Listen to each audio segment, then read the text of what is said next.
Welcome to Bite at a Time Books, where we read you your favorite classics one bite at a time.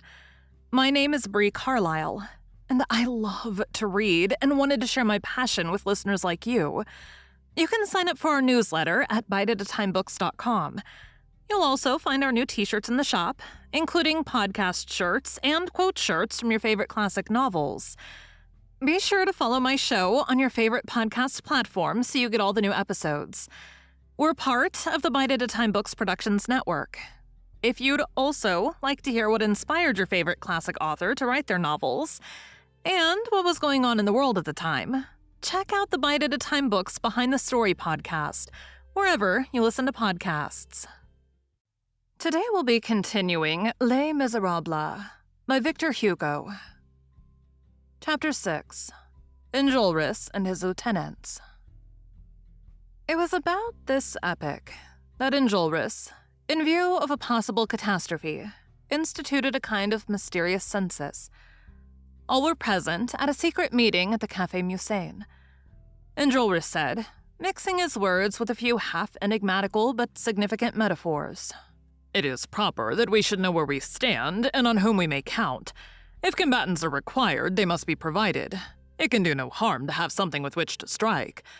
Passers-by always have more chance of being gored when there are bulls on the road than when there are none. Let us, therefore, reckon a little on the herd. How many of us are there? There's no question of postponing this task until tomorrow. Revolutionists should always be hurried. Progress has no time to lose. Let us mistrust the unexpected. Let us not be caught unprepared. We must go over all the seams that we have made and see whether they hold fast. This business ought to be concluded today. Courfeyrac, you will see the Polytechnic students. It is their day to go out. Today is Wednesday. Fully, you will see those of the Glacier, will you not? Comfier has promised me to go to Picpus. There is a perfect swarm and an excellent one there. Bahorel will visit the Estrapade. Provert, the masons are growing lukewarm. You will bring us news from the lodge on the Rue des Grenelles Saint-Honoré. Jolly will go to Duperner's clinical lecture and feel the pulse of the medical school. Bossuet will take a little turn in the court and talk with the young law licentiates. I will take charge of the Cogord myself. That arranges everything, said Courfeyrac. No. What else is there? A very important thing. What is that? Asked Courfeyrac. The Barrière du Maine, replied Enjolras. Enjolras remained for a moment, as though absorbed in reflection. Then he resumed.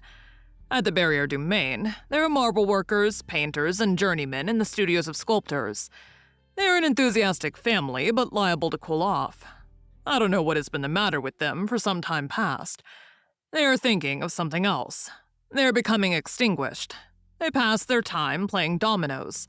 There is urgent need that someone should go and talk with them a little, but with firmness. They meet at Richefou's. They are to be found there between 12 and 1 o'clock. Those ashes must be fanned into a glow. For that errand, I had counted on that abstracted Marius, who is a good fellow on the whole, but he no longer comes to us. I need someone for the Barrière du Maine. I have no one. What about me? Said Grantaire. Here I am. You? I. You indoctrinate Republicans. You warm up hearts that have grown cold in the name of principle. Why not? Are you good for anything? I have a vague ambition in that direction, said Grantaire. You do not believe in everything. I believe in you. Grantaire, will you do me a service? Anything. I'll black your boots. We don't meddle with our affairs. Sleep yourself sober from your absinthe. You are an ingrate, Enjolras. You the man to go to the Barrière du Maine. You capable of it. I am capable of descending the Rue de Grès, of crossing the Place Saint-Michel, of sloping through the Rue Monsieur-le-Prince, of taking the Rue des Beauregards, of passing the Carmelites, of turning into the Rue des Assas, of reaching the Rue des Chers-de-Midi, of leaving behind me the Conseil des Gurs, of pacing the Rue des Villiers-Tuileries, of striding across the boulevard, of following the Chaussée de Maine, of passing the barrier and entering Richefou's. I am capable of that. My shoes are capable of that. Do you know anything of those comrades who meet at the Richefou's? Not much. We only address each other as thou. What will you say to them? I will speak to them of Robespierre Pardee, of Danton, of principles. You. But I don't receive justice. When I set about it, I am terrible. I have read Proudhon. I know of the social contract. I know of my Constitution of the Year 2 by heart. The liberty of one citizen ends where the liberty of another citizen begins. Do you take me for a brute? I have an old bank bill of the Republic in my drawer. The rights of man, the sovereignty of the people, sapristi. I am even a bit of herbetist. I can talk the most superb twaddle for 6 hours by the clock, watch in hand. Be serious, said Enjolras. I am wild, replied Grantaire. Enjolras meditated for a few moments and made the gesture of a man who has taken a resolution. Grantaire, he said gravely, I consent to try you. You shall go to the Barrière du Maine.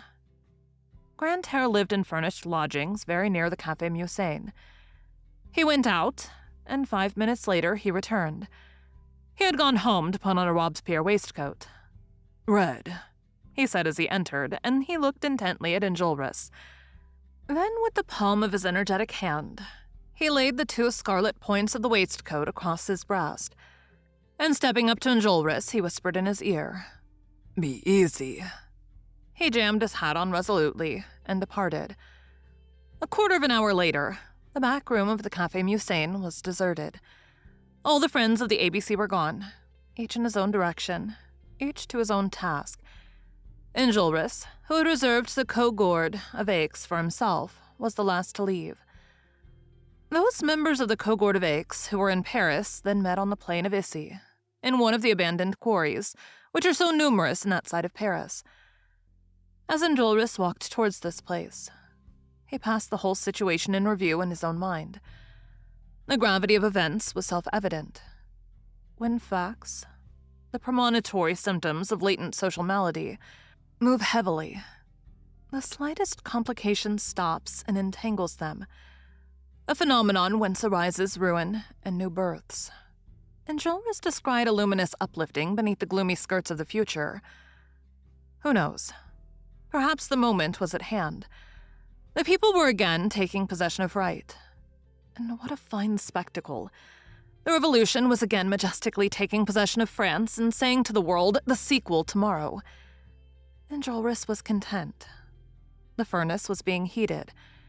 He had at that moment a powder train of friends scattered all over Paris.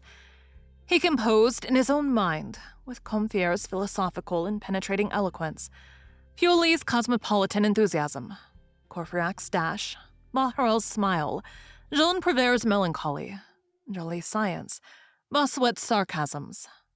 A sort of electric spark, which took fire nearly everywhere at once. All hands to work. Surely the result would answer to the effort. This was well. This made him think of Grantaire. Hold, said he to himself. The Barrière du Maine will not take me far out of my way. What if I were to go on as far as Richefeu's? Let us have a look at what Grantaire is about and see how he's getting on. 1 o'clock was striking from the Vaugirard steeple when Enjolras reached the Richefeu smoking room. He pushed open the door, entered, folded his arms, letting the door fall to and strike his shoulders, and gazed at that room filled with tables, men, and smoke. A voice broke forth from the mist of smoke, interrupted by another voice. It was Grantaire, holding a dialogue with an adversary.